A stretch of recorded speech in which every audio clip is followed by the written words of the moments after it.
The sound of tearing fabric echoed across the frozen parade ground like a gunshot. 60 officers stood in formation, breath misting in the Colorado winter air. Not one of them moved. Not one of them spoke. They just watched as Corporal Dylan Harper's massive hands gripped the back of Captain Alexis Brennan's PT shirt and pulled. The seam gave way with a violent rip that seemed to last forever. Cold air hit her bare skin. Alexis didn't flinch, didn't tense, didn't react at all. She just stood there, eyes forward, breathing in a rhythm only she understood. 4 counts in, 4 counts out, 4 counts hold. Repeat. It was the same breathing pattern that had kept her alive in a Syrian safe house 5 years ago, while enemy forces searched room by room. The same rhythm that had sustained her through 18 months of medical recovery. The same cadence that had carried her through 5 years of waiting for this exact moment. Behind her, she heard the gasps, then the laughter. Her back was exposed now, the entire expanse of skin from her shoulders to her waist, and covering every inch of it was ink. Dark, intricate, impossibly detailed.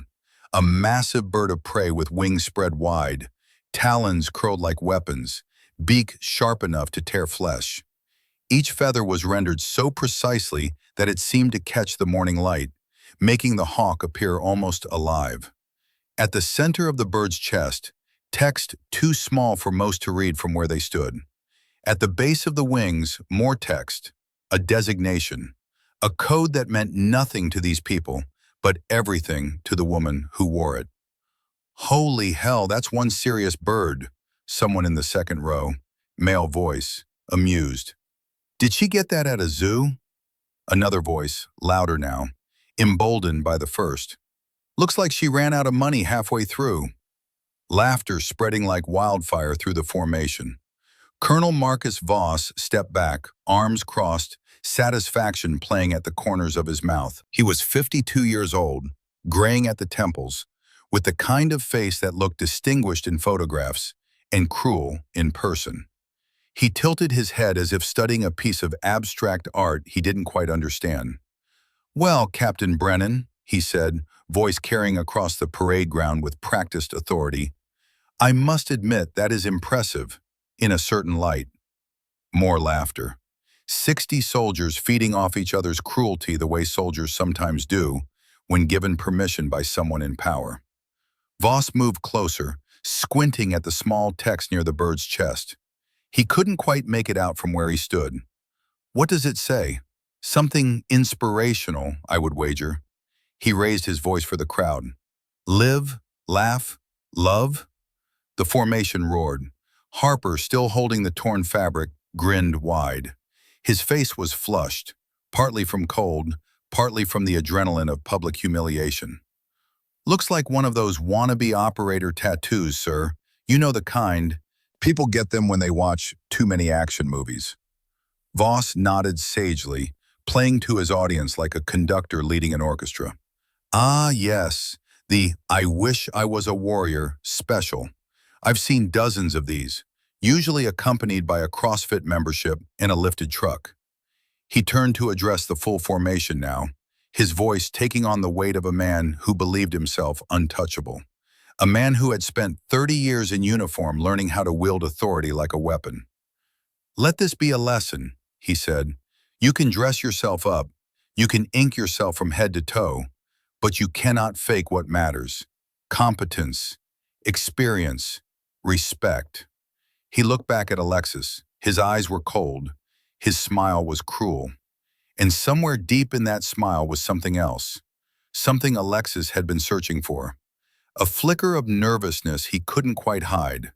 Because Colonel Marcus Voss didn't remember her. Not really. 5 years ago, she'd been different. Younger, longer hair, a different name on her uniform. Just another 20-year-old intelligence analyst attached to Ghost Hawk for operational support. Forgettable, expendable. He'd looked right through her then, just like he was looking at her now. But she remembered him. God, did she remember him. "Get yourself a new shirt, Captain," Voss said, waving dismissively. "And next time, try covering that artwork. This is a military installation, not a tattoo convention." He turned away. "Dismissed." Alexis exhaled slowly. 4 counts out. She turned without a word, without looking at anyone, and walked toward the nearest building. Her back remained straight. Her pace remained measured. Her dignity remained somehow intact, despite everything they had taken from her. Behind her, the whispers continued. "Can you believe that? Probably got it done on spring break. I bet it's not even finished. Who does she think she is?" In the back row, Sergeant Major Garrett Maddox did not join the laughter. He was 55 years old, 33 years in uniform, with a face that looked like it had been carved from granite by someone who believed faces should reflect character.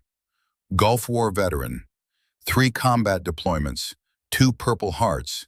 He had seen things, done things, and he recognized something the others did not. The style of that ink, the precision, the way it sat on her skin like a second identity. That wasn't civilian work. That was military art, the kind done in field hospitals or safe houses, the kind that carried meaning, the kind that was earned. He watched Alexis disappear into the barracks. Then he glanced at the man standing beside him, Commander Nathaniel Cross, 34 years old, Navy SEAL, liaison for this joint training operation, built like a weapon, with eyes that missed nothing, and a reputation for seeing things other people overlooked. Cross was staring at the spot where Alexis had stood. His expression was unreadable, but his jaw was tight. "Something on your mind, Commander?" Maddox asked quietly. Cross shook his head slowly. Her posture when Harper grabbed her, she didn't flinch, didn't pull away, just stood there. So, Cross's voice dropped. "I've only seen that kind of stillness in people who've been through SEER training. Survival, evasion, resistance, escape. The kind of training reserved for operators who might be captured behind enemy lines." Maddox raised an eyebrow. "You think she's something more than a liaison officer?" Cross didn't answer. He just kept staring at the empty space where Alexis had been, his mind working through possibilities that made his stomach tight. Inside the barracks bathroom, Alexis stood in front of a cracked mirror. The torn shirt hung in tatters around her waist. The hawk stared back at her from the reflection, wings framed by harsh fluorescent light, talons sharp, eyes fierce. She reached into her pocket and pulled out a small metal coin. The surface was worn smooth from years of handling. On one side, an engraved emblem of a bird identical to the one on her back. On the reverse, a serial number, GH-07114. She ran her thumb over it, felt the grooves, the weight, the history contained in that small piece of metal. Then she placed it carefully on the edge of the sink and stared at her own reflection. Her face showed no emotion, no anger, no shame, just a woman breathing. 4 counts in, 4 counts out, 4 counts hold. But for the first time that morning, she allowed herself to smile. It wasn't a happy smile. It wasn't a smile of relief or resignation. It was the smile of someone watching pieces fall into place. Someone who knew something no one else did. Someone who had been waiting for this moment for a very long time. She pulled on a fresh shirt, tucked the coin back into her pocket, and walked out. The rest of the day passed in a blur of pointed glances and whispered jokes. At breakfast, someone made a comment about flying away from responsibilities. Alexis said nothing. She ate her eggs. During the morning briefing, an instructor asked if she had any other surprises hidden under there. The room laughed. Alexis took notes. By noon, her name had already become a punchline. Brennan became shorthand for looking tough but being useless. Lieutenant Bryce Callahan, a signals officer with a talent for gossip and cruelty, started a group chat. The first message was a crude drawing of a bird with the caption, "Fort Carson's newest mascot, the Do-Nothing Hawk." Within an hour, 25 people had joined. Alexis saw none of it. She was too busy watching, observing, noting who laughed, who stayed silent, who looked uncomfortable, and most importantly, who looked afraid. In his office, Colonel Voss spent the afternoon reviewing personnel files. He paused on Alexis's folder. Captain Alexis Brennan, 25 years old, commissioned through ROTC, Military Occupational Specialty, Intelligence Analyst. Previous postings: Fort Bragg, Ramstein Air Base. Current assignment: NATO Liaison Officer. 0 combat deployments listed. 0 field operations. 0 anything interesting. He closed the file with a satisfied snap. Just another paper pusher trying to play soldier. He'd seen 100 like her. They showed up, claimed they wanted to make a difference, then spent their entire careers pushing pixels and attending meetings. The tattoo was probably the most exciting thing she'd ever done. He leaned back in his chair, fingers steepled, mind working. The problem wasn't Alexis herself. The problem was what she represented. A crack in the system. A reminder that standards were slipping. And Voss could not afford cracks. Not now. Not with the audit coming. Not with certain financial irregularities that needed to stay buried. Better to remove the distraction early, make an example. Show everyone that competence mattered more than appearance. He picked up his phone and dialed. Major Cross, I need you to do something for me. The next morning arrived cold and gray. Alexis was already awake at 0430, running laps on the parade ground while the rest of the base slept. Her breath came in controlled bursts. Her pace never varied. 7-minute miles. One after another after another. She thought about Syria, about Rodriguez and Hayes and Sullivan, about the way they'd looked at her when the helicopters never came, about the trust in their eyes turning to confusion, then fear, then nothing at all. She thought about the 18 months after, the surgeries, the physical therapy, the moments when she'd wanted to quit, to just let the pain win, to stop fighting. She thought about the day she'd made her decision, the day she'd looked at her own death certificate and realized it gave her something precious: invisibility, freedom, time. 5 years. 5 years of building a case. 5 years of tracking financial records and communications logs. 5 years of watching Marcus Voss move from base to base, promotion to promotion, growing fat on money he'd earned by selling out his own people.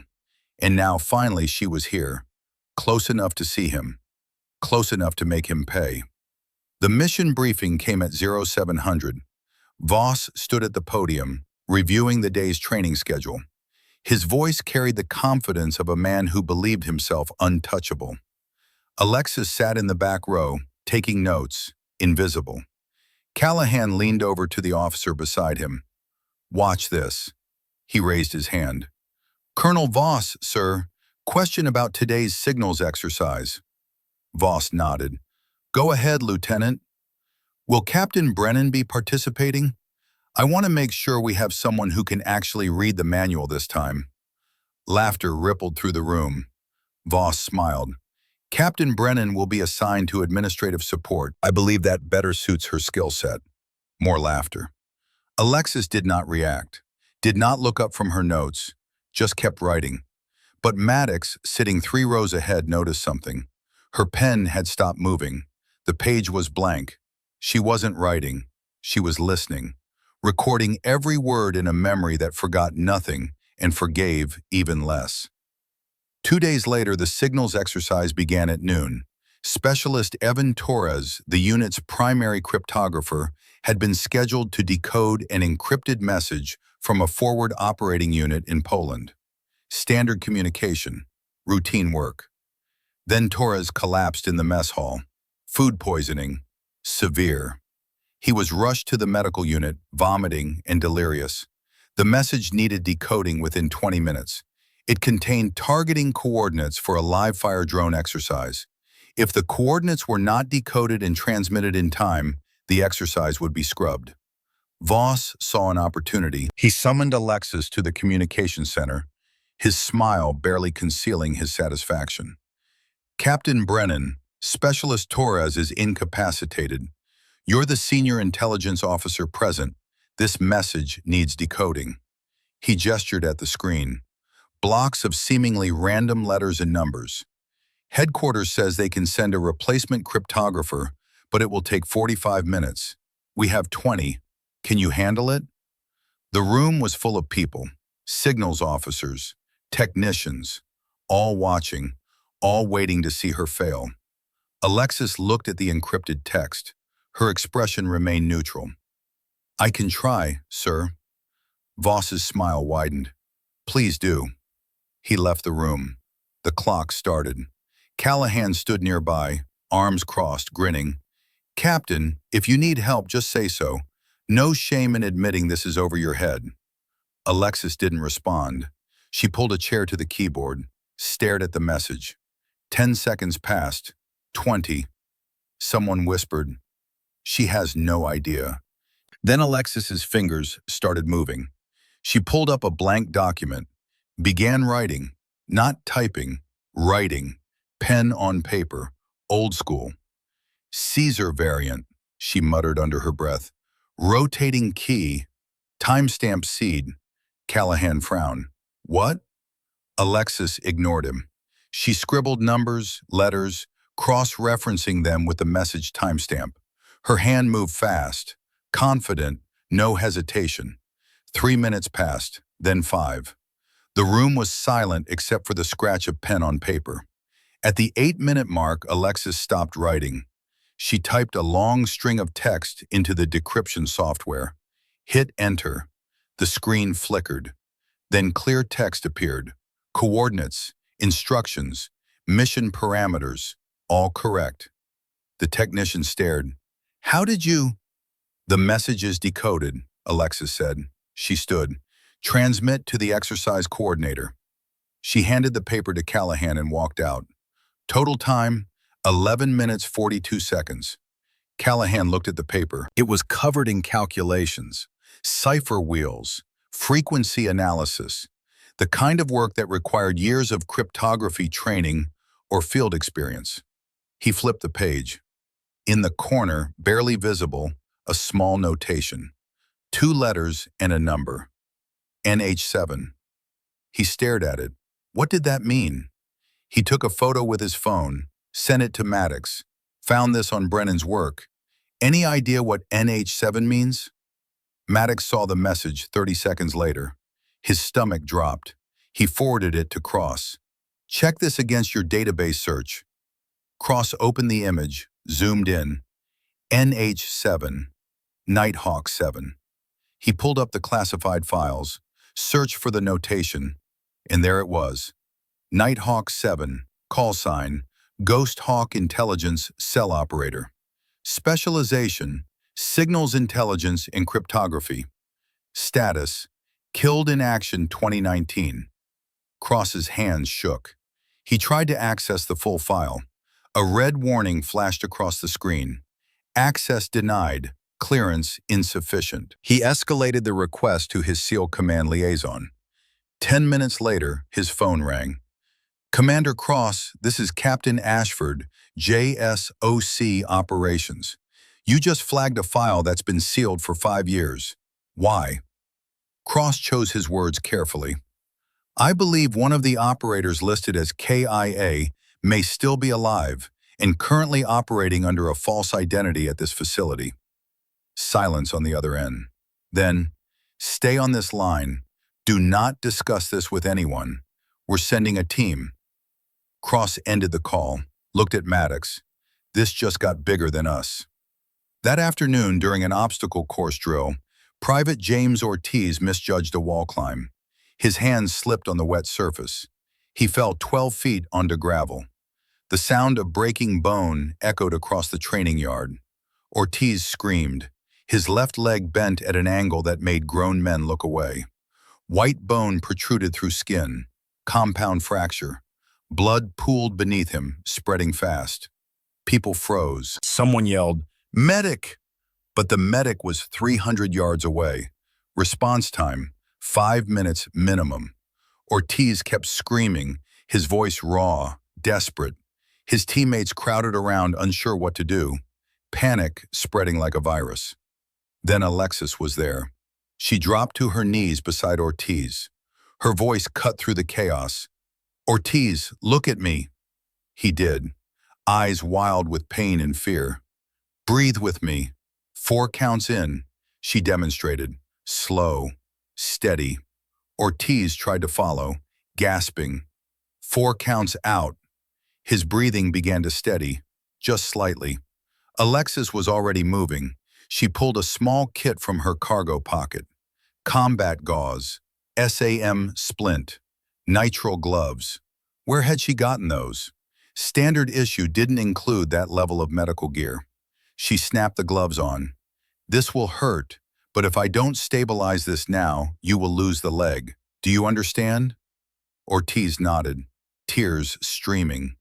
Alexis worked fast. She packed the wound with gauze, applied pressure to stop the hemorrhaging. Her hands were rock steady. No hesitation, no wasted motion. She talked while she worked, voice calm, clinical. The human body can lose about 15% of its blood volume before shock sets in. You're at maybe 8%. You're okay. You're going to be okay. Ortiz clung to her words like a lifeline. She splinted the leg, immobilized the fracture. Then she pulled out a radio. Not the standard issue training radio, something else, smaller, more sophisticated, military-grade encryption. She keyed the mic. "This is NATO training actual. I need immediate medical evacuation. 1 casualty, compound fracture left tibia fibula. Heavy bleeding now controlled. Patient stable but requires surgical intervention within 30 minutes. She rattled off a 9-line report, precise, perfect. Every piece of information delivered in the exact format used by combat medics. Line 1, grid coordinates. Line 2, radio frequency. Line 3, number of patients. Line 4, special equipment required. All the way through line 9. People stared. That wasn't something you learned in a classroom. That was something you learned by calling in real medevacs. Under fire, with lives depending on your accuracy. The helicopter arrived 7 minutes later. Paramedics jumped out, assessed Ortiz, loaded him onto a stretcher. The lead paramedic paused, looked at the wound treatment, the gauze packing, the splint placement. "Who did the initial stabilization?" Someone pointed at Alexis. The paramedic studied her work for a long moment. "This is textbook, better than textbook. You just saved his leg, maybe his life." Alexis stood, peeling off the bloody gloves. "He did the hard part." He stayed calm. The paramedic shook his head. "Ma'am, I've been doing this for 15 years. What you just did, that's tactical combat casualty care, TCCC, the kind they teach special operations medics. Where did you train?" Alexis didn't answer. She just walked away. Behind her, the crowd murmured. Something had shifted. The whispers sounded different now. Maddox pushed through to the front. He looked at the blood-soaked gravel, the discarded medical packaging. His eyes narrowed. He picked up one of the glove wrappers, standard military issue, but the lot number on the packaging was old, pre-2020. These gloves had been in someone's personal kit for years, which meant Alexis carried her own trauma supplies, just in case. Maddox folded the wrapper carefully, put it in his pocket. Evidence. The CQB drill was scheduled for 1,300 hours. Alexis knew it was a trap the moment she saw the assignment sheet. Live scenario, simunition rounds, 5-person team extracting a high-value target from a fortified compound. Standard training exercise. Except nothing about this was standard. Voss had personally selected the team. Harper, Callahan, Novak, Torres, and Alexis. 4 experienced operators and 1 desk officer who was supposed to fail. Alexis studied the briefing documents in her quarters. The compound layout, the enemy force disposition, the extraction route. Something was wrong. The map showed 12 enemy role players. Light resistance, easy scenario. But the building assignments didn't match. Too many positions marked, too many angles covered. This wasn't light resistance.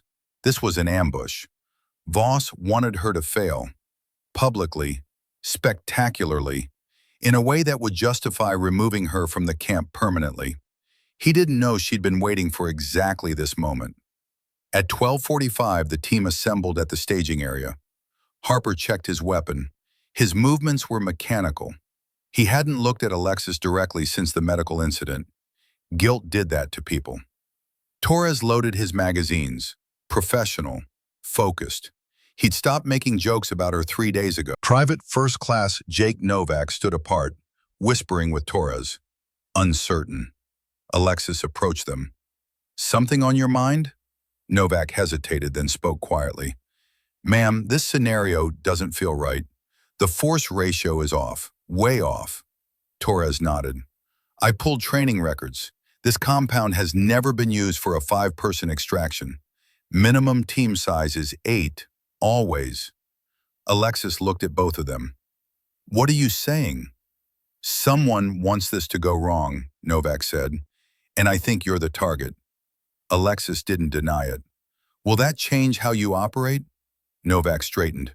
No, ma'am. We follow the mission. We follow our team leader. Torres added, but you should know, we're watching your back. Whatever happens in there. Alexis nodded once. Appreciated. She walked to where Harper stood alone. He tensed as she approached. Corporal? Ma'am? His voice was barely a whisper. The map is wrong, you know that. Harper's jaw tightened. He didn't answer. The question is whether you knew before today. Harper finally looked at her. His eyes were haunted. I didn't know about this. I swear. Voss told me the previous drills were just about testing you, seeing if you could handle pressure. He never said anything about, he trailed off, about setting me up to fail. Harper's silence was answer enough. Alexis stepped closer. Her voice was quiet but carried the weight of absolute certainty. When we go in there, you have a choice. Follow orders that will get people hurt, or follow training that will get us out alive. Choose wisely. She walked away. Harper watched her go, his hands trembling. At 1300 hours exactly, the drill began. The team stacked up at the entry point, Harper on point, Torres behind him, Alexis in the middle, Novak and Callahan covering rear. Standard formation, standard approach. Nothing about what happened next was standard. Harper breached the door. The team flowed in. Immediately, everything went wrong. The interior layout didn't match the map. Hallways appeared where walls should be. Stairs descended where the floor should be flat. Someone had reconfigured the entire building. Harper cursed under his breath. Map is wrong. Adjust on the fly. They moved deeper. First room clear. Second room clear. Then the ambush hit. Role players emerged from everywhere. Not 12, not 15, at least 20. Simunition rounds cracked through the air.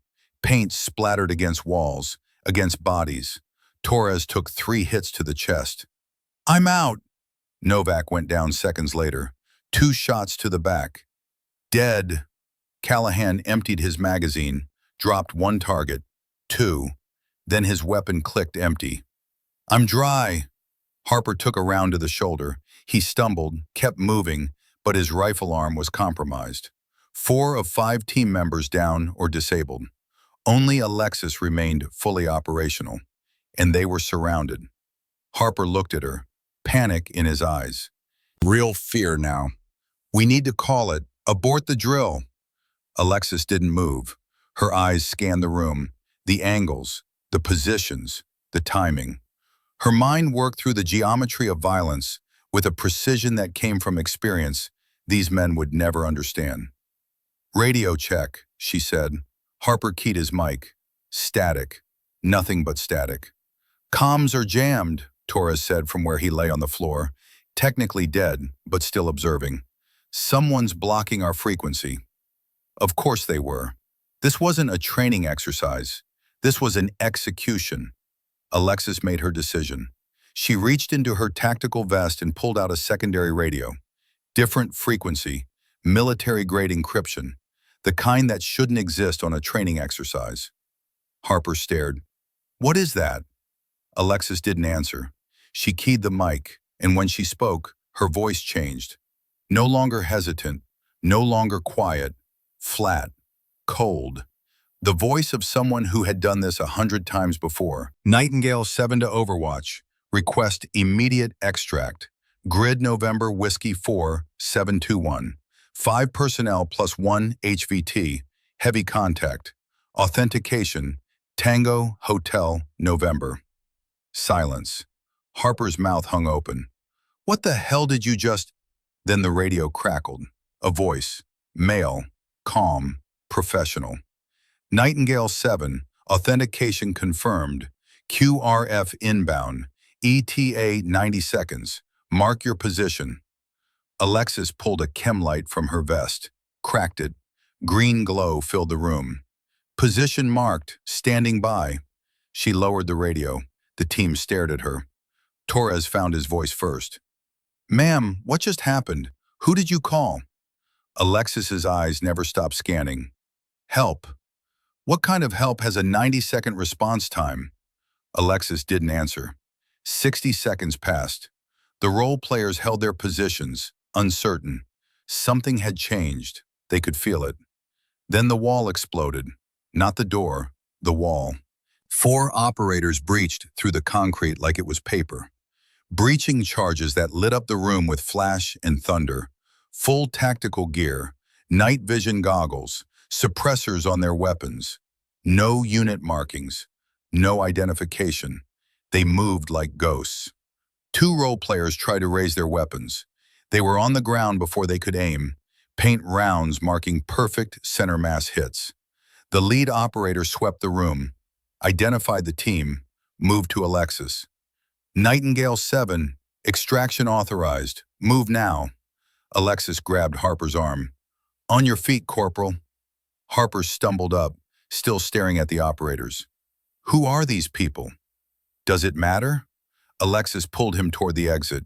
The operators cleared a path through the building, room by room, corner by corner, professional, efficient, ruthless. In 73 seconds, they reached the exterior. A black helicopter sat on the training field, rotors spinning, no markings. The lead operator turned to Alexis. Transport is ready. JSOC wants a full debrief. Immediately. Alexis nodded, then looked at her team. Get to medical, all of you. This drill is over. Harper grabbed her arm. Captain, what is happening? Who are you? Alexis looked at his hand on her arm, then at his face. Her eyes were hard as stone and twice as cold. Someone who should have died 5 years ago. She pulled free and walked toward the helicopter. Harper watched her go, his mind reeling, his world tilting on an axis he didn't understand. Behind him, Novak whispered, Did we just get rescued by actual special forces? Torres shook his head slowly. I don't think they were here for us. The helicopter lifted off, disappeared into the gray Colorado sky, and everything changed. The command center went into lockdown within minutes. Maddox made 3 calls. Cross made 4. Within an hour, the entire camp was sealed. No one in, no one out. Voss was summoned to the briefing room. He arrived angry, confused, demanding answers. What the hell is going on? I have a training exercise to supervise. General Patricia Hartley stood at the head of the table.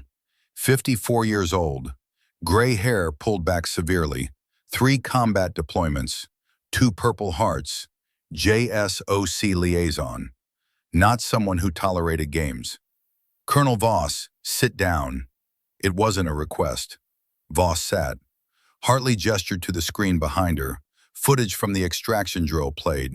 The ambush, the chaos, Alexis's radio call. Nightingale 7 to Overwatch.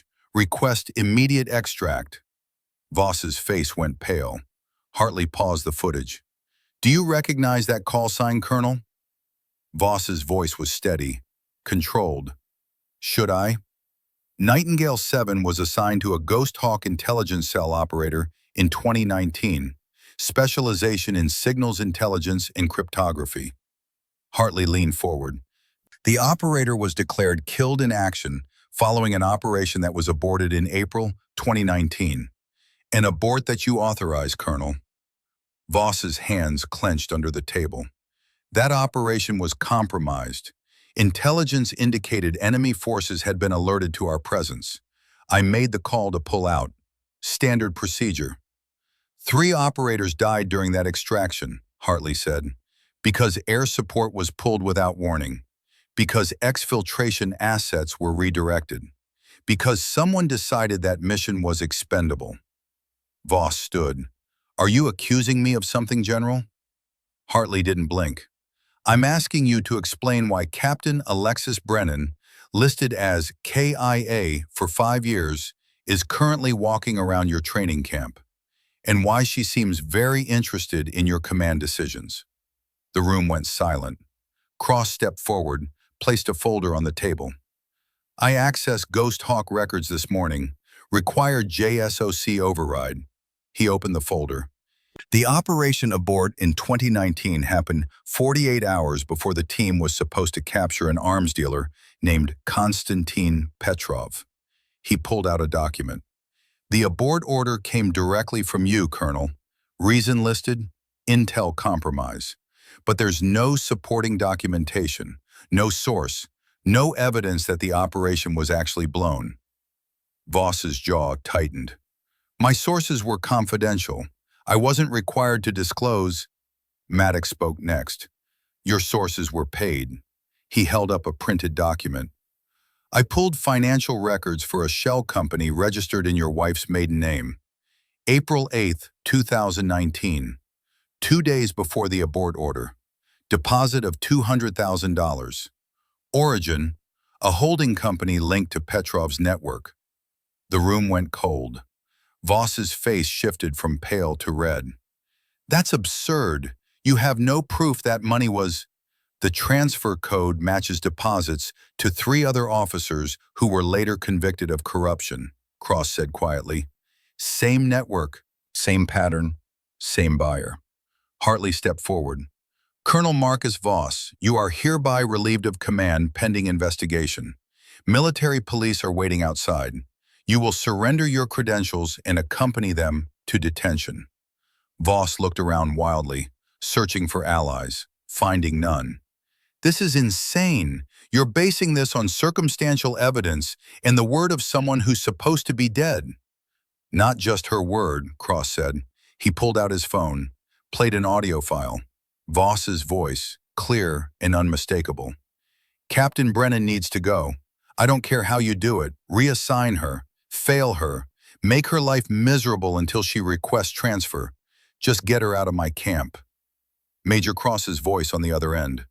Sir, if I may ask, why the urgency? She hasn't caused any real problems. Voss again. Because if she stays, people will start asking questions. And I cannot afford questions right now. The recording ended. Hartley raised an eyebrow. That conversation took place 4 days ago, shortly after Captain Brennan arrived. Care to explain why a simple liaison officer warranted that level of concern? Voss said nothing. His hands were shaking. Cross continued. Captain Brennan has been recording everything since she arrived. Every interaction, every order, every attempt to sabotage her performance. She came here knowing someone had sold out Ghost Hawk. She just didn't know who. Maddox added, so she set a trap, let herself be humiliated, let herself look weak, and waited to see who would panic. Hartley's voice was ice. You panicked, Colonel, spectacularly. The door opened. 2 military police officers entered. Voss looked at them, at the handcuffs, at his career dissolving in real time. This is a mistake, he whispered. No, Hartley said. Selling out your own people was the mistake. This is the consequence. They led him away. The door closed. Silence filled the command center. Maddox exhaled slowly. Well, that escalated. Cross was staring at the monitor, at Alexis's frozen image from the extraction footage. We need to find her, he said. I need to talk to her. Hartley nodded. She's in debriefing room 3, waiting for you. For me? Hartley's expression softened just slightly. She requested you specifically, Commander. Said you earned the right to hear the truth. Cross looked at Maddox, then walked toward the door. The debriefing room was small, bare walls, single table, 2 chairs. Alexis sat facing the door, still in her tactical gear, still calm, still controlled. Cross entered, closed the door behind him. For a long moment, neither spoke. Then Alexis broke the silence. You figured it out. Cross sat down across from her. The convoy, Syria, 2018. You were the analyst, the one who pulled me out of the burning vehicle. Alexis nodded. You were 22, bleeding out, fading fast. I didn't think you would make it. But you stayed. I always stay. Cross leaned forward. And a year later, you were back in Syria. Operation Nightfall, April 2019. Different team, different mission. Same country, same kind of betrayal. Cross absorbed this. Why? Why go through all of this? The humiliation, the abuse, weeks of letting them tear you apart. Why not just present the evidence and arrest Voss from the start? Alexis was quiet for a moment. Then she spoke. Because arresting him doesn't fix the system. It just removes one corrupt officer. I needed to show that the system allowed this to happen. That someone could target an officer, sabotage their career, destroy their reputation, and no one questioned it. Her voice hardened. Everyone saw me get torn down. Everyone watched, and most did nothing. That's the real problem. Voss is just a symptom. The disease is the culture that let him get away with it for so long. Cross understood now. So this wasn't just about catching Voss. It was about exposing the infrastructure that enabled him and creating a record, so the next person who speaks up has evidence that the system failed before and that it got fixed. Cross sat back. You planned this from the beginning, every detail.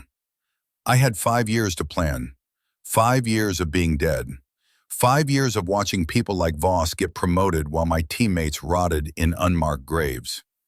Her eyes met his. Rodriguez, Hayes, Sullivan, those were their names. The 3 who died because Voss sold our location. They had families, lives, futures, and he traded all of it for $200,000.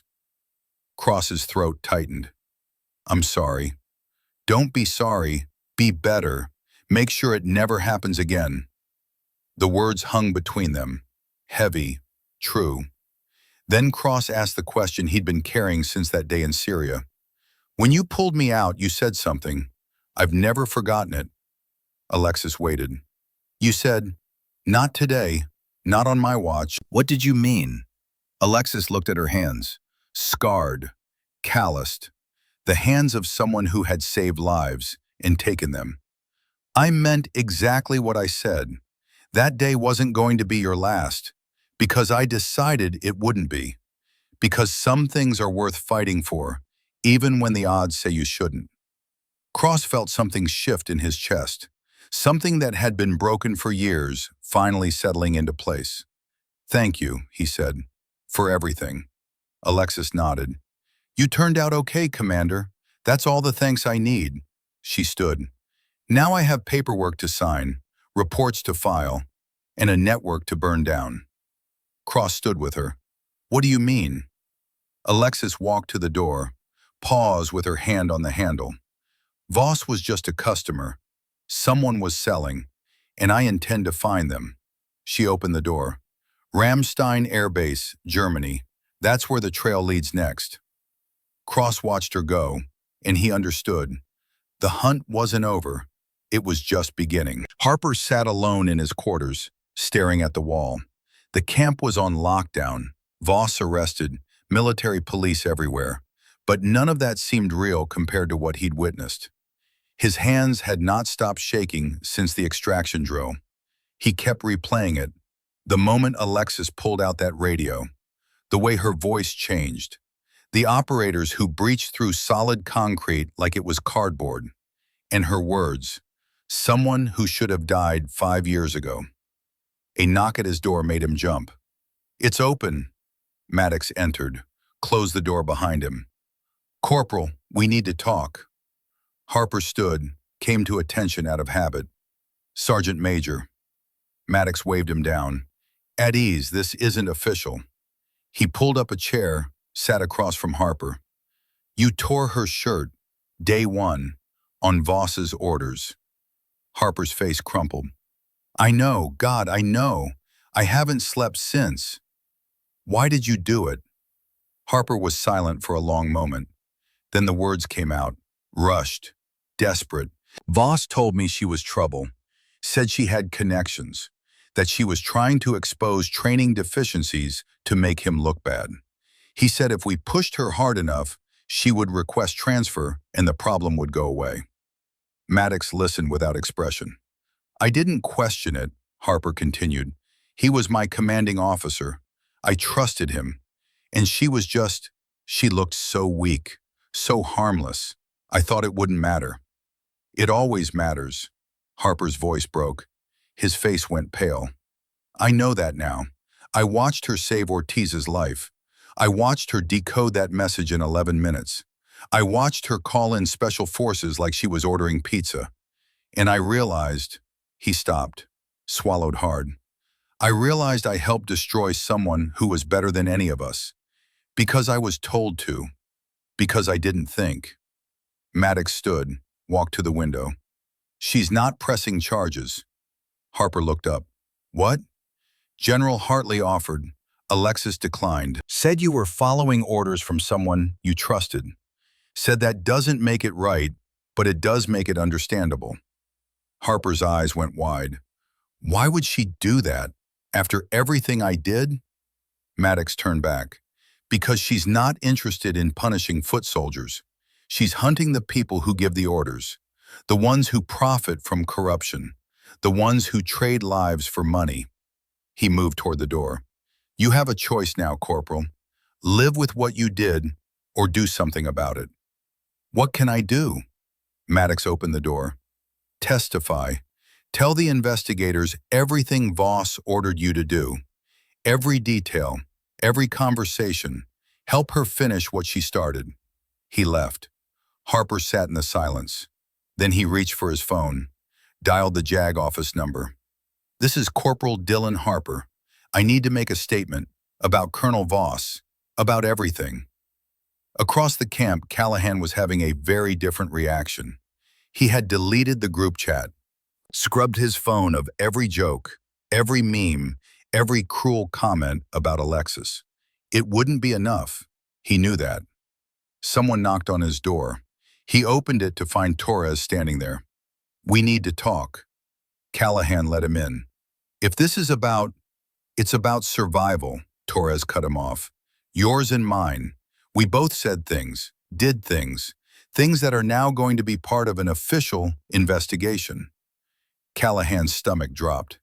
"You think they'll come after us?" "I think we were stupid. And I think the only way out is forward." Torres sat down, pulled out his phone. "I unlocked Voss's encrypted emails from the server, all of them. Communications with Cross, with contractors, with people outside the chain of command." Callahan stared. "How did you—" "I'm a signals officer. It's literally my job." Torres's voice was hard.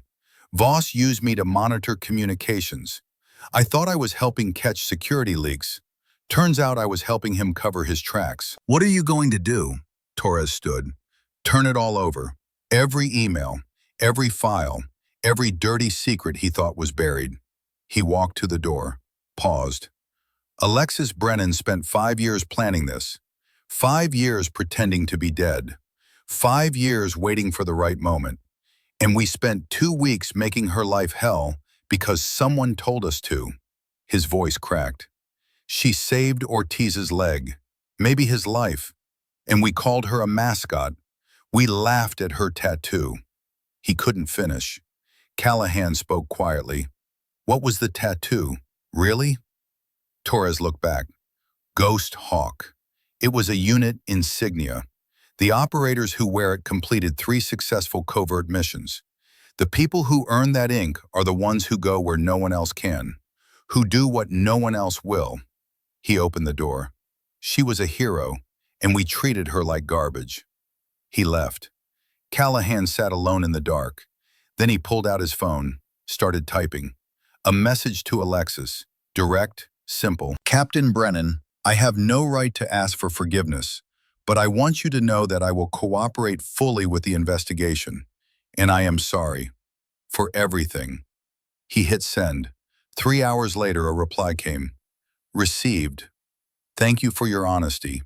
Actions speak louder than apologies. Show me who you really are. Callahan read it 5 times. Then he got to work. That evening, Alexis was summoned to General Hartley's office. The general sat behind her desk, files spread across the surface, a bottle of whiskey and 2 glasses to one side. Close the door, Captain. This is off the record. Alexis obeyed, sat across from Hartley. The general poured 2 drinks, pushed one across. You've earned this. Alexis took the glass, didn't drink. Hartley studied her.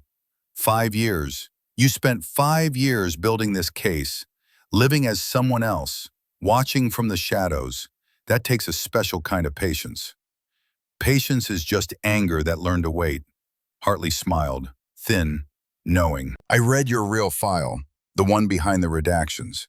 12 covert operations, 9 successful target acquisitions, 3 combat rescues. You pulled Commander Cross out of that convoy when you were 23 years old. Most operators twice your age would have run. Running wasn't an option. It's always an option. You just chose not to take it. Hartley leaned back. JSOC wants to offer you a position. Instructor at SERE school, teaching survival and resistance techniques to the next generation of operators. You've proven you can endure anything. We need people like you training others. Alexis finally took a sip of the whiskey. Let it burn. I appreciate the offer, ma'am, but I'm not done. Done with what?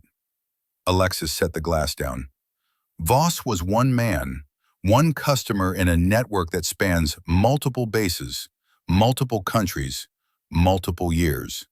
The money that paid him came from somewhere, went to others.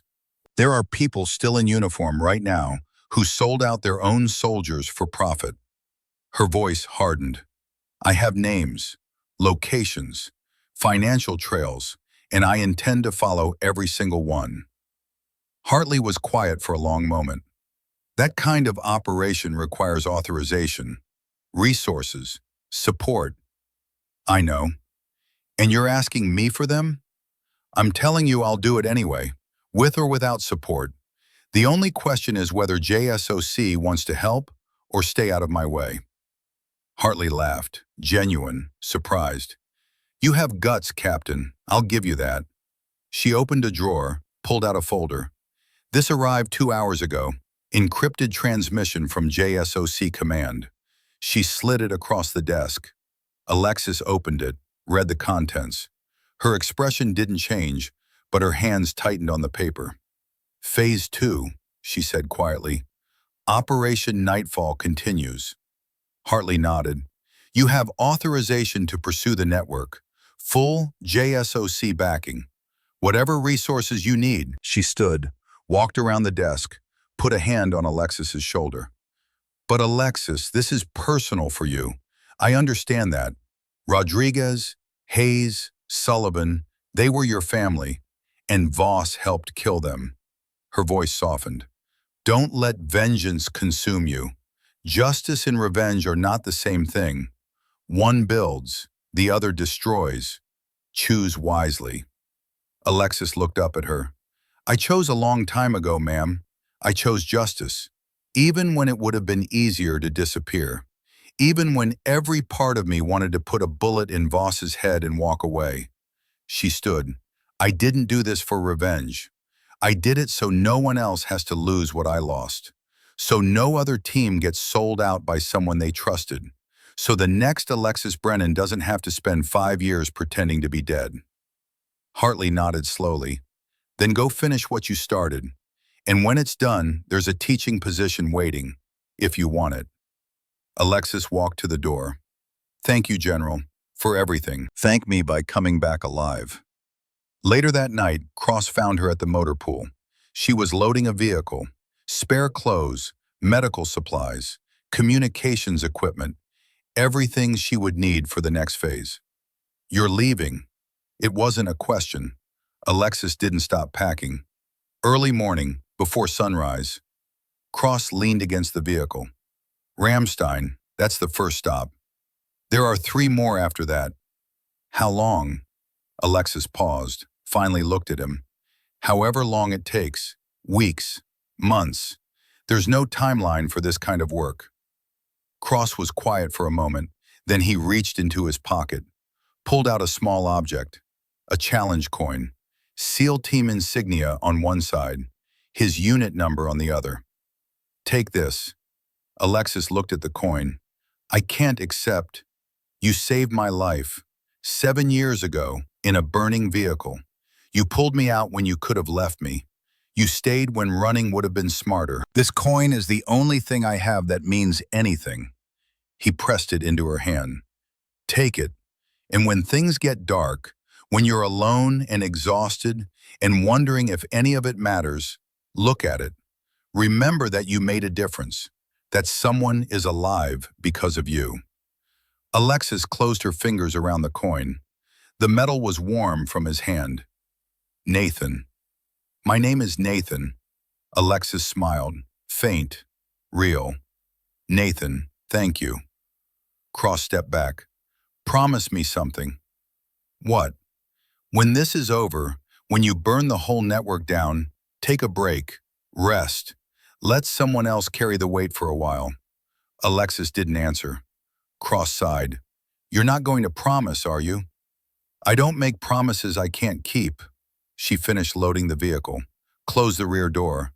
"But I'll try. When it's done, if there's anything left of me." Cross nodded. It was enough. "Good luck, Captain." "Alexis, my name is Alexis." She climbed into the driver's seat, started the engine. Cross stepped back. Through the window, Alexis looked at him one last time. "Nathan, you turned out okay. That matters more than you know." She put the vehicle in gear and drove away. Cross stood in the darkness, watching the taillights fade. Behind him, Maddox appeared. "She's going to burn down the whole network." Cross nodded. "Yes." "Think she'll survive?" Cross thought about the convoy, the fire, the small hands pulling him from wreckage, the voice counting breaths while the world exploded around them. "If anyone can, it's her." Maddox grunted. "I hope you're right." They stood in silence as the last of the taillights disappeared. Inside the vehicle, Alexis drove east through the Colorado night. The challenge coin sat on the seat beside her, Cross's coin on one side, her own Ghost Hawk coin on the other. 2 pieces of metal, 2 lives saved, 2 promises kept. She thought about Rodriguez, about Hayes, about Sullivan. She thought about Voss's face when the handcuffs closed around his wrists. The fear, the disbelief, the moment he realized it was all over. That moment had been worth 5 years of waiting. But it wasn't enough. The network was still out there, still operating, still trading lives for profit, and she was going to find every last one of them. Her phone buzzed. Encrypted message. She glanced at the screen. Tasking confirmed. Ramstein Air Base, Germany. 3 subjects. Logistics, contracting, financial administration. Evidence secured. Awaiting your arrival. Below the text 3 attachments. She would review them later, when she was closer, when the operation was live. For now, she drove. The road stretched ahead, dark and endless. Behind her, a camp full of people who would never forget what they had witnessed, who would never look at a quiet officer the same way again. She had taught them something, all of them, that appearances deceive, that silence is not weakness, that patience is its own kind of power, and that some ghosts don't rest until their work is done. Alexis pressed the accelerator. The engine roared, and the night swallowed her whole. Back at the camp, Harper finished his statement to the investigators. 3 hours of testimony, every order Voss had given, Every conversation, every detail he could remember. When it was done, the JAG officer closed his notebook. "Thank you, Corporal. This will be valuable." Harper nodded, exhausted, empty. What happens now?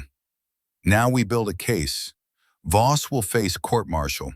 Others may follow, depending on what the investigation uncovers. Harper stood, walked to the door, then stopped. The captain, Alexis, will she be recognized for what she did? The JAG officer hesitated. "That's above my pay grade, but between us, she should be. What she accomplished, the way she did it, that's the kind of work that deserves acknowledgement." Harper nodded, left. He walked through the camp, past the parade ground where Alexis had stood while he tore her shirt, past the mess hall where they had laughed at her, past the range where she had broken every record. He stopped at her quarters. The door was open. The room was empty. On the small desk, a single object remained, the Ghost Hawk challenge coin. Harper picked it up, turned it over in his hands. The hawk stared back at him, wings spread, talons curled, ready to strike. Beneath the image, words etched in metal, GH-07114. Silent, lethal, forgotten. But she wasn't forgotten. Not by the people she saved, not by the people she hunted, not by the system she was forcing to change. Harper placed the coin back on the desk, exactly where she had left it. A message, a reminder, a promise. Ghost Hawk never missed a target, especially justice. 72 hours later, Alexis stepped off a military transport at Ramstein Air Base, Germany. The base was massive. Thousands of personnel, hundreds of buildings, a perfect place to hide corruption in plain sight. Her targets were three. Major Victoria Hayes, logistics officer, 38 years old, 15 years in service, responsible for redirecting helicopters and fuel allocations in April 2019. The reason extraction never came. Captain Dennis Palmer, contracting specialist, 35 years old, 12 years in service, processed the shell company contracts that allowed Petrov's network to operate on American bases. Shipping manifests, equipment transfers, all funneled through his office. Lieutenant Colonel Frank Bishop, financial administrator, 48 years old, 26 years in service. The money man, the one who made the numbers work, the one who knew where all the bodies were buried. Three links in a chain that stretched back years. Three people who had profited while soldiers died. Alexis had spent the flight studying their files, their routines, their habits, their weaknesses. Hayes was nervous, jumping at shadows. She knew something was wrong. Voss's arrest had made the news. She'd seen the reports, watched his career implode in real time, and she knew she was next. Palmer was arrogant, still believing he was untouchable, still spending money he shouldn't have, still living like the consequences would never catch him. Bishop was the dangerous one, calm, calculated, the kind of man who would burn evidence and disappear at the first sign of trouble. Alexis needed to move fast. Before they scattered, her phone buzzed. Encrypted message from JSOC. Assets in position. Awaiting your signal. Tasking confirms green light authorized. She typed back. Initiating phase 2. Hayes first. 20 minutes. She pocketed the phone, checked her weapon, moved. Major Victoria Hayes was working late. She always worked late now. Sleep had become impossible. Every creak made her flinch. Every unexpected email made her heart race. Voss's arrest had changed everything. She had seen the news, read the reports, watched his career implode in real time, and she knew she was next. The money trail would lead here eventually, to her office, to her accounts, to the decisions she had made when the payments started arriving. She should run, she knew that. Pack a bag, disappear. But where would she go? How far could she run from people who could find anyone? A knock at her door made her jump. "It's open!" The door swung inward. A woman stepped inside, small, dark hair, storm gray eyes. Hayes didn't recognize her at first. Then she did. Her blood turned to ice. Captain Brennan. Alexis closed the door behind her. Major Hayes, we need to talk. Hayes's hand moved toward her desk drawer, toward the weapon she kept hidden there. I wouldn't do that. Alexis's voice was calm, conversational, but her eyes said something different.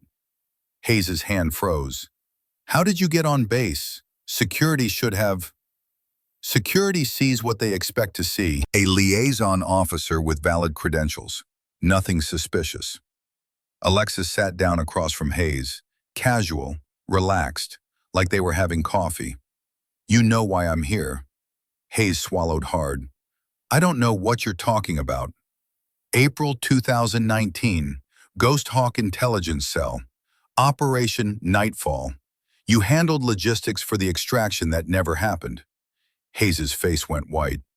You redirected the helicopters, changed the fuel allocations, made sure our team had no way out when Voss gave the abort order. Alexis leaned forward. 3 operators died because of those logistics changes. Rodriguez, Hayes, Sullivan, my teammates, my friends. Hayes's hands trembled on the desk. I was following orders. Voss paid you $40,000, deposited 3 days before the operation.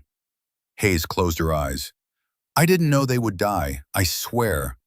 Voss said it was just about scrubbing a mission, protecting assets. I didn't know. You didn't ask. The words hung in the air, sharp, final. Alexis stood. You have 2 choices, Major. Cooperate fully with the investigation. Names, dates, account numbers, everything you know about the network.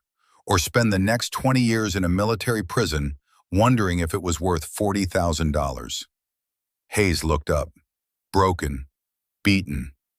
If I cooperate, what happens to me? That depends on how useful your information is. But I can tell you this. The people who talk first get the best deals. The people who stay silent get made examples of.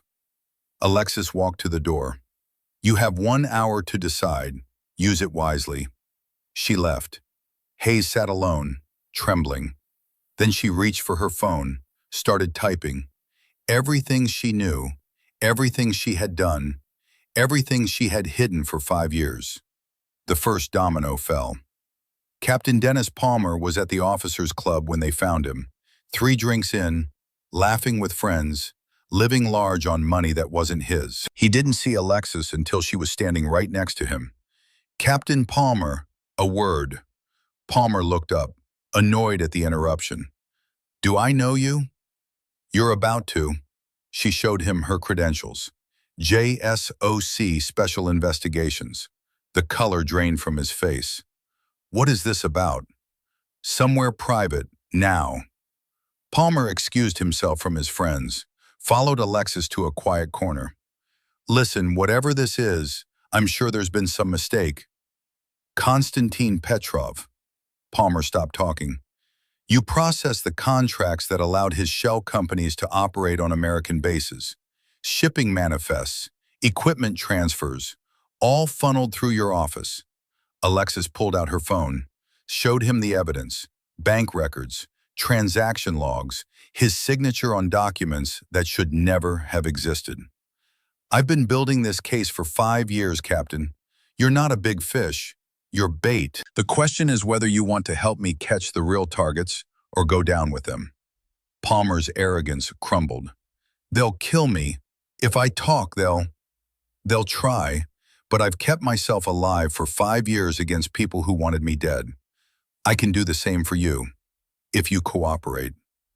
Palmer looked at the evidence, at Alexis, at the life he had built on lies and blood money.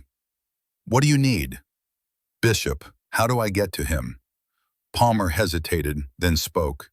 He has a safe, in his home office, physical copies of everything, account numbers, names, the whole network. He keeps it as insurance. Where? Palmer told her. Address, security codes, everything. Alexis stood. Stay here. Order another drink. Act normal. In 2 hours, this will all be over. She walked away. Palmer watched her go, then ordered a whiskey with shaking hands. The second domino fell. Lieutenant Colonel Frank Bishop knew something was wrong. He felt it the moment he walked into his house. A disturbance in the air, a presence that shouldn't be there. He reached for his sidearm. I wouldn't. Alexis stepped out of the shadows, weapon raised, steady. Bishop froze. Captain Brennan, I wondered when you would come. Alexis moved closer. You know who I am. I know what you are. Ghost Hawk, Nightingale 7, the operative who was supposed to die in Syria. Bishop smiled, cold, calculated. You should have stayed dead. A lot of people have told me that, yet here I am. Here you are. Bishop lowered his hand from his weapon, slowly, deliberately. What do you want? Confession? Evidence? You already have enough to put me away. Why the personal visit? Alexis's jaw tightened. Because I want to understand. You had a career, respect, a future. Why throw it all away? Bishop laughed, harsh, bitter. You think this is about money? It stopped being about money years ago. It's about power, control, the ability to decide who lives and who dies. He stepped toward her. Your team wasn't the first we sacrificed, and they weren't supposed to be the last. Petrov pays well for American blood, and there's always someone willing to sell. Alexis's finger tightened on the trigger. Give me one reason not to end this right now. Bishop smiled. Because you're not an executioner. You're an investigator. You want justice, not revenge.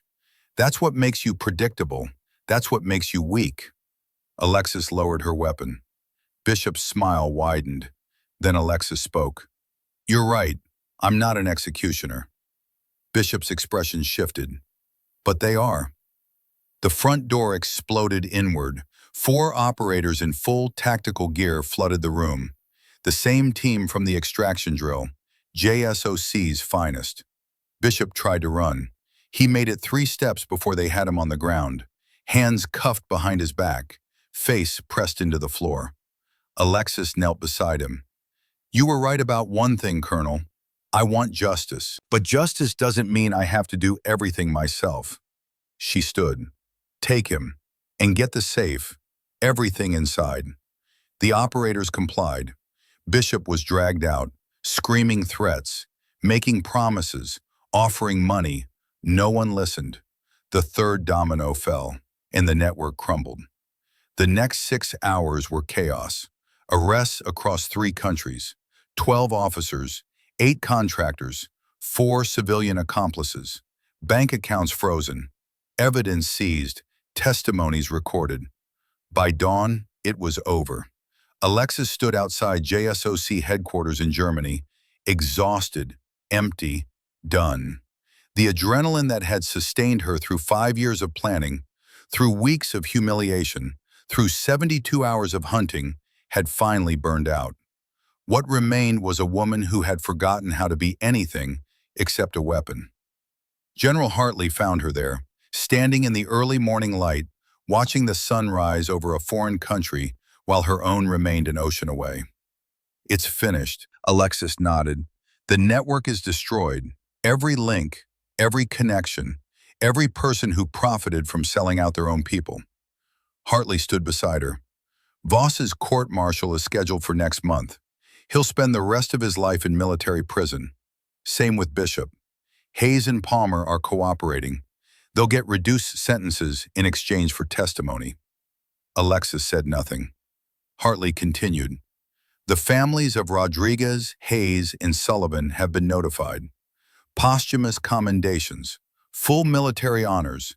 Their names will be remembered. Alexis's voice cracked. It doesn't bring them back. No, it doesn't, but it means they didn't die for nothing. Their sacrifice exposed corruption that had been hidden for years. Because of them, because of you, the system is changing. Alexis looked at her. Is it enough? Hartley was quiet for a long moment, the kind of silence that comes from 30 years of service, from watching good people die for bad reasons, from understanding that some questions have no satisfying answers. It's never enough. It's never over. There will always be people who choose money over duty, power over honor. But what you did matters. It matters because now everyone knows that someone is watching, that ghosts can rise from the dead, that justice, however long it takes, is inevitable. Alexis absorbed the words. Then she reached into her pocket, pulled out 2 coins, Cross's seal coin, her own Ghost Hawk coin. She held them in her palm, felt their weight, the metal cold against her skin. "What happens now?" Hartley asked. "I don't know. For 5 years I had one purpose: find the truth, expose the corruption, honor my team. Now that it's done," she stopped. "I don't know who I am without the mission." Hartley put a hand on her shoulder. "Then find out. Take the time you need. Rest.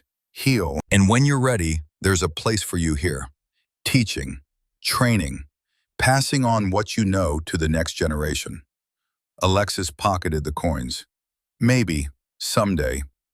The offer stands. Forever." Hartley walked back inside. Alexis stood alone in the morning light. Her phone buzzed. A message from Cross. "Heard the news. Congratulations. You did it. Now come home." She typed back, "Where is home?"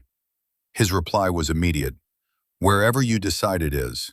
But there are people here who want to thank you, and one who owes you a drink."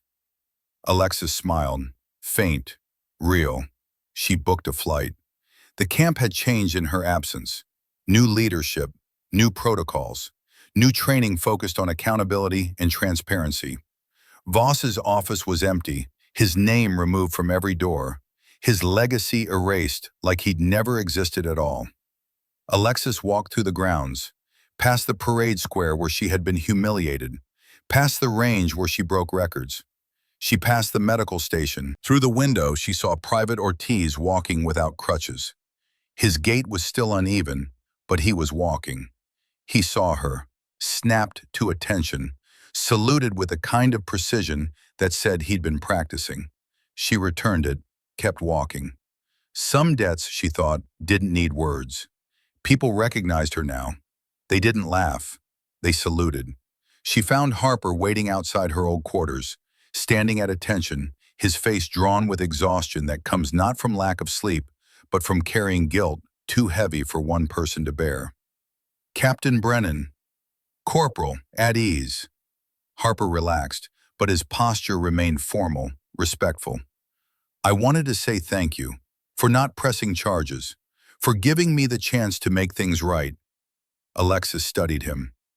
"What did you do with that chance?" "I testified. Everything Voss ordered, everything I saw, everything I did." Harper's voice was steady. "It doesn't erase what happened, but I hope it helped." It did. Harper reached into his pocket, pulled out the Ghost Hawk coin. "You left this. I kept it safe. Figured you would want it back." Alexis took it. The coin was warm from being carried, from Harper's guilt made tangible. She closed her fingers around it without a word. "Thank you." Harper nodded, then asked the question he had been carrying for weeks. "The tattoo, the hawk. I finally understand what it means, but I have to ask, was it worth it? 5 years of pretending to be dead, 5 years of waiting, all for this?" Alexis looked at the coin, at the hawk etched in metal. Then she looked up at Harper. "My teammates died because someone traded their lives for money. They died believing they had been abandoned, forgotten, betrayed." She pocketed the coin.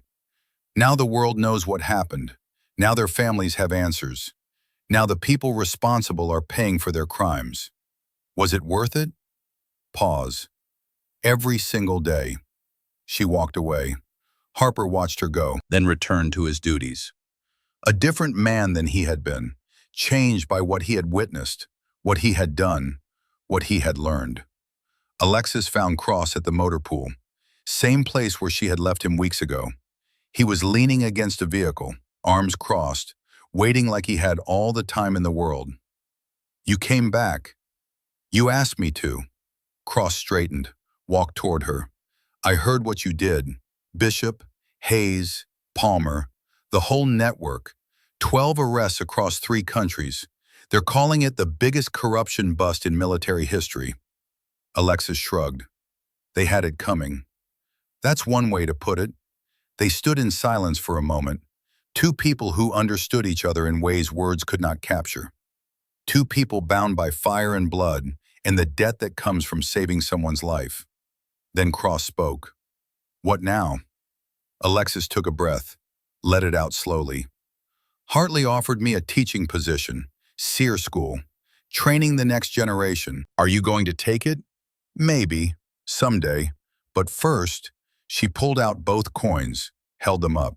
First, I need to find out who I am when I'm not hunting something, when I'm not waiting, when I'm not pretending to be someone else. Cross nodded. That takes time. I know. It takes help. I know that too. She looked at him. I never thanked you properly, for believing me, for standing with me when you didn't have to, for giving me this. She held up his seal coin.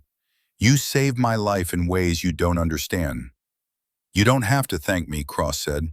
You saved my life. Everything after that is just balance. Alexis shook her head. It's more than that. You saw me, the real me.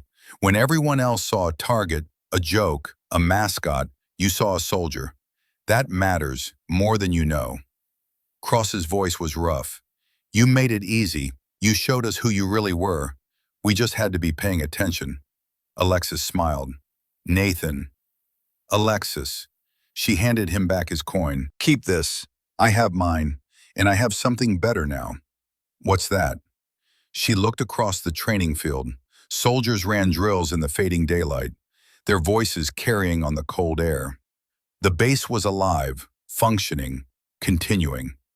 Proof that one person can make a difference, that patience wins, that justice, however long it takes, is always worth fighting for. Cross took the coin, held it tight. So what's next? Rest, recovery, figuring out who I am. And then, when I'm ready, passing on what I know.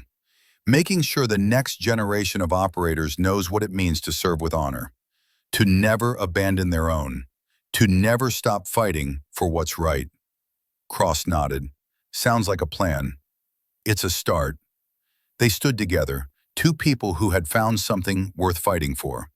And behind them, in the camp that had witnessed so much, a new generation of soldiers trained, learning, growing, preparing, carrying forward the lessons that Alexis Brennan had taught them.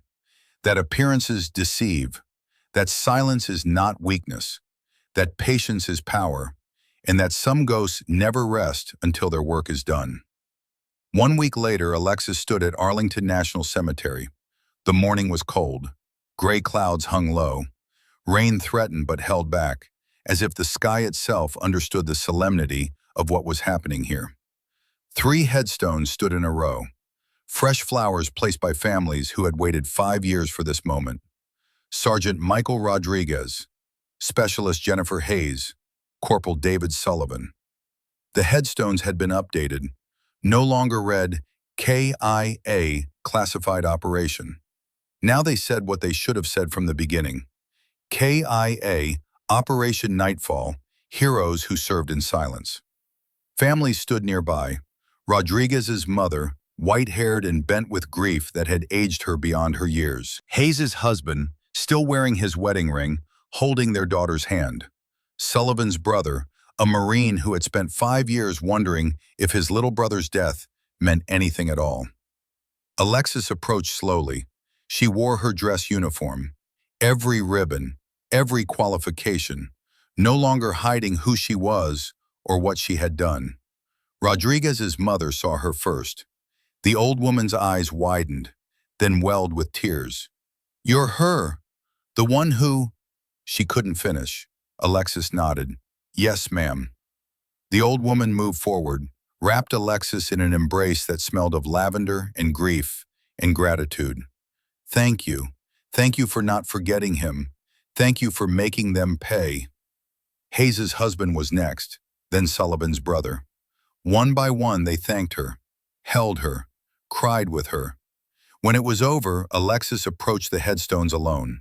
She knelt in the grass, placed 3 ghost hawk coins on the graves, one for each fallen operator. The metal gleamed against the gray stone. She saluted, held it, her hands steady even as her heart broke. Rest now. Your watch is over. Mine continues. She stood, walked away, didn't look back. Behind her, the families remained, talking quietly, sharing stories, finally able to grieve properly now that the truth had been told. Alexis made it to her car before the tears came. She sat in the driver's seat, hands gripping the steering wheel, and for the first time in 5 years, she let herself cry. Not for herself, not for what she had lost, but for Rodriguez and Hayes and Sullivan, for the futures they never got to live, for the families they left behind, for the price they paid so that others might be safe. When the tears finally stopped, she wiped her face, started the engine, drove. 3 weeks later, Alexis stood in front of a classroom at Fort Bragg. SEER School, Survival, Evasion, Resistance, Escape.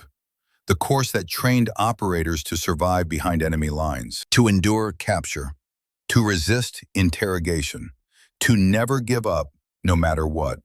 40 new operators sat before her, young, eager, untested. They didn't know yet what war really meant, what it cost, what it took from you that could never be replaced. But they would learn. Alexis walked to the front of the room. The students fell silent. They had heard the stories, knew who she was, what she had done. My name is Captain Alexis Brennan, she began. Her voice was clear, strong. 5 years ago, I was declared killed in action. I wasn't. She paused, let that sink in. I'm here to teach you 3 things. Never abandon your team. Never follow orders blindly. Never stop fighting for what's right. She pulled out her Ghost Hawk coin, held it up so everyone could see. This represents a promise. Some of you will earn one, most won't. But all of you will learn what it means. She walked along the front row, made eye contact with each student. You will be cold, hungry, exhausted. You will want to quit. You will wonder if you're strong enough, smart enough, brave enough. She stopped.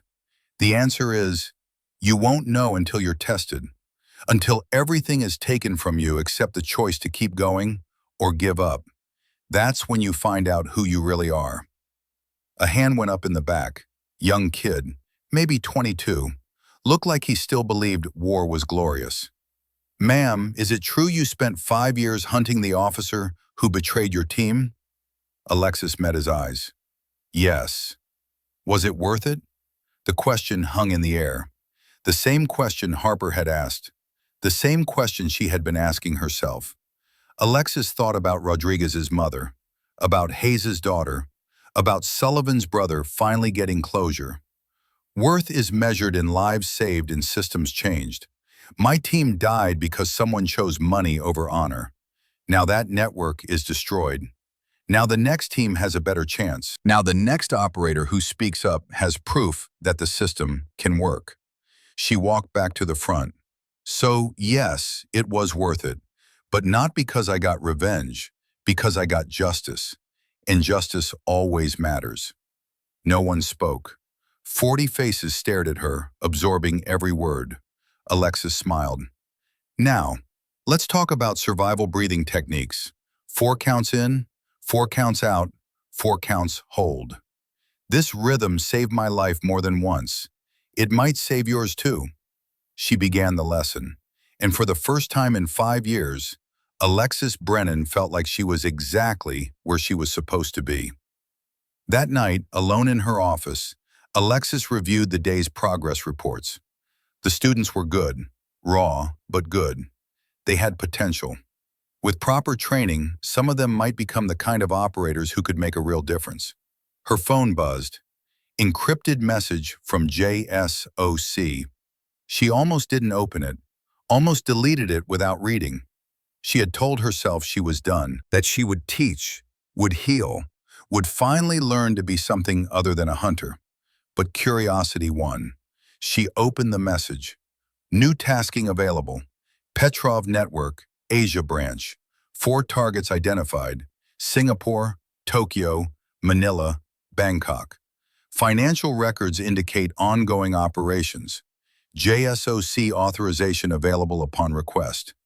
Interest? Alexis stared at the screen. 4 more targets. 4 more officers who had sold out their own people. 4 more links in a chain that apparently stretched farther than anyone had realized. She looked around her office, at the teaching materials on her desk, at the photos of her students on the wall, at the life she was trying to build. Then she looked at the photos she kept in her drawer.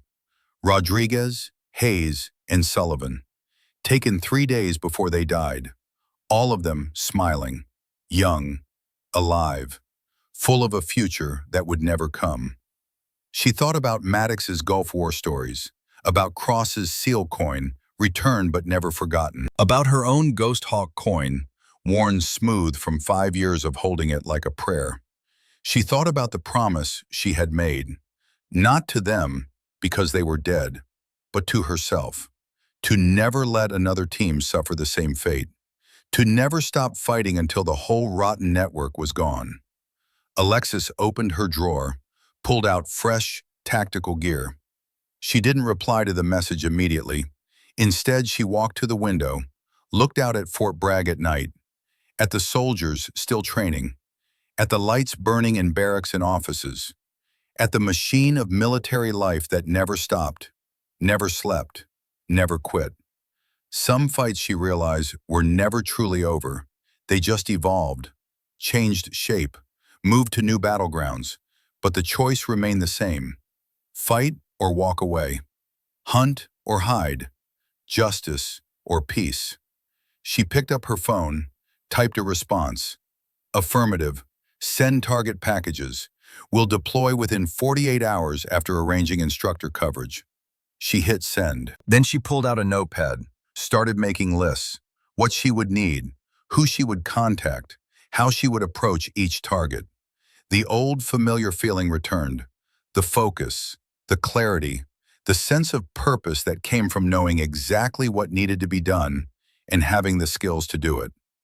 A knock at her door interrupted her planning. "Come in," Maddox entered. He looked older in the office light, tired, but his eyes were sharp as ever. "Sergeant Major, I thought you went home hours ago." "I did. Came back. Saw your light on." He sat down without being invited. "You got another tasking." It wasn't a question. Alexis didn't bother lying. "Yes." "You going to take it?" "Yes." Maddox nodded slowly, like he had expected nothing else. "How long this time?" "Unknown. 4 targets across 4 countries. Could be weeks, could be months." "And your students?" "I'll arrange coverage. Lieutenant Morrison can take over temporarily. She's qualified." Maddox was quiet for a moment. Then he spoke. "I spent 33 years in uniform, fought in the Gulf, saw good people die for bad reasons. When I retired, I told myself I was done, that I'd served my time, paid my dues." He looked at her. "But you know what I learned? Some of us aren't built to stop. We're built to serve. And service doesn't end just because you want it to." Alexis met his eyes. "Is that what you came to tell me?" "No, I came to tell you this." He stood. "When you go after those 4 targets, you're not going alone." "Sergeant Major, you're retired." "I'm retired from active duty, not from giving a damn." His voice was firm. "You taught me something these past few months, Captain. You taught me that it's never too late to do the right thing. That honor isn't about following orders. It's about following your conscience." He walked to the door, paused.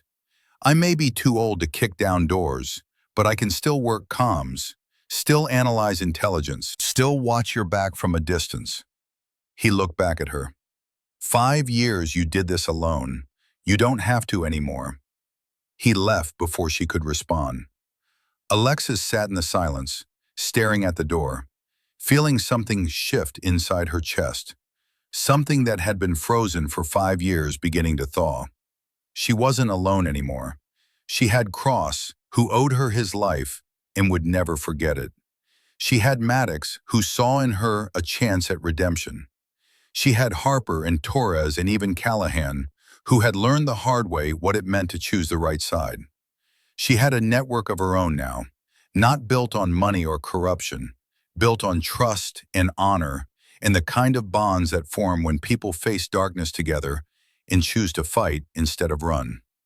Alexis looked back at her phone, at the message about the 4 targets. Then she opened a new message. Group text to Cross, Maddox, Harper, Torres. New operation, 4 targets, Asia. Need a team. Volunteers only. Deploy in 48 hours. She hit send. Within 5 minutes, all 4 had replied. Cross, I'm in. Maddox, wouldn't miss it. Harper, time to make things right. Count me in. Torres, let's finish what we started. Alexis smiled, set down her phone, returned to her planning, but this time she wasn't planning alone. This time, she was planning for a team. Her team. The hawk had risen, but it no longer flew alone. 3 days later, Alexis stood in a military transport heading across the Pacific. Beside her sat Cross, checking his gear with the practiced efficiency of someone who had done this 1,000 times. Maddox worked a laptop, already deep into signals intelligence, tracking communications and financial transactions that would lead them to their targets.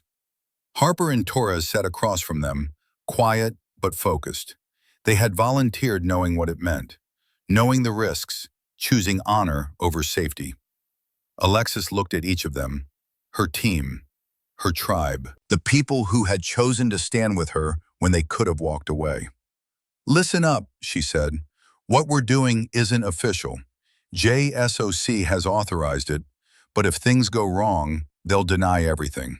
We'll be on our own. We know, Cross said, the targets are dangerous. They're connected. They'll have resources we can't match. We know, Maddox said. Some of us might not come back. Harper spoke this time. We know, ma'am, but we're here anyway, because some things are worth the risk. Torres nodded. Because you taught us that justice matters more than safety. Alexis looked at them. These men who had become her brothers in arms, her family. Then let's go hunting. The transport flew on through the night, carrying 5 soldiers toward an uncertain future, carrying the legacy of Rodriguez and Hayes and Sullivan forward, carrying the promise that some ghosts never rest until their work is done.